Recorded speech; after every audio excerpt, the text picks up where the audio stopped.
we celebrate the canonical coronation because it was a significant moment in the Bicolanos' history of devotion to our Blessed Mother, Our Lady of Peña Francia.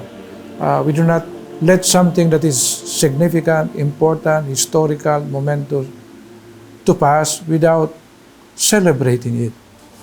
And so, if you look at the celebration, the theme chosen for the canonical coronation of the image about Ina, you will see there the purpose, the objectives, why we celebrate it.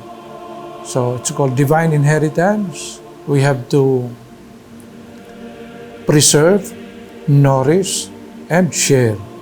As early as 1895, it was already declared by Pope Leo XIII that Our Lady of Peña Francia was the patroness of the city of Nueva Cáceres. Way back then, in 1895, the whole Nueva Cáceres diocese extended not only throughout Bicol, but as well as even parts of Quezon. The crowning of these images were supposed to be an expression of an approval by the institutional church.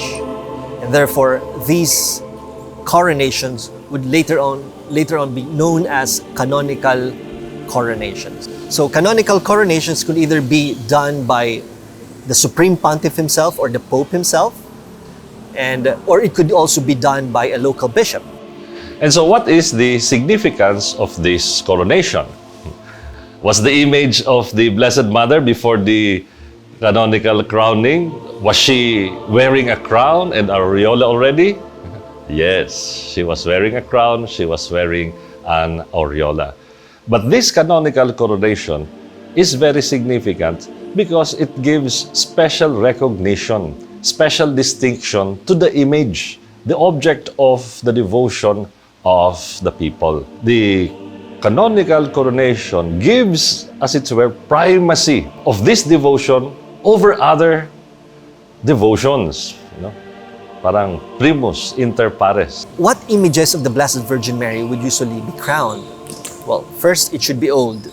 Antiquity is one of the criteria.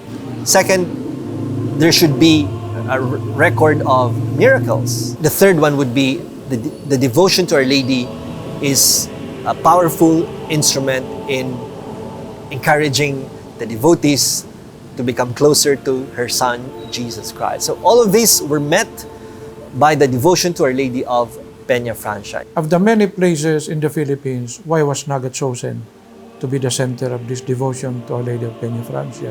Father Miguel de Covarrubias, who started this, and who was assigned in Naga in the 18th century, originally intended it to build the chapel in Manila beside the river.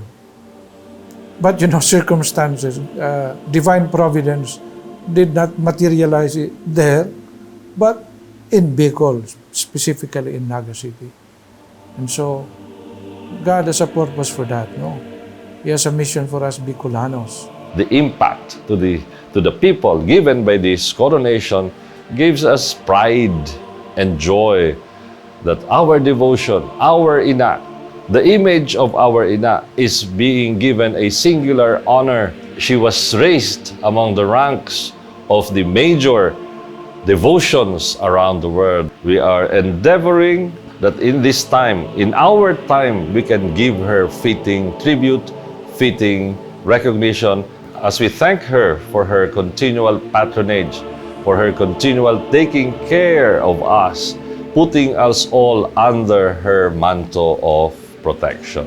Ina is Bicol, Bicol is Ina. I couldn't imagine Bicol without Ina. That's why even when the image of Our Lady of Peña Francia was stolen way back in 1981, the Peña Francia fiesta continued. Ina is not simply a patroness of Nueva Cáceres. Ina is actually enthroned at the hearts of all Bicolanos, wherever they are, whether they are in Europe, in the US, or wherever they go. Ina will be always part of their identity. Inaanyayahan po na makilahok tayo. Ito'y isang malaking pagkakataon para tayo makapagdasal, mag-recommit tayo, ma-renew ang ating pananampalataya, dumulog uli sa Kanya, pag-ibayuhin natin ang ating pagiging masigasig sa ating pananampalataya, pag-alaala sa ating paligid, sa ating kapwa, i-celebrate natin ang ating Canonical Coronation at fiesta na may pusong nagpapasalamat sapagkat tayo ay binigyan ng ganitong biyaya na galing sa Poong May Kapal.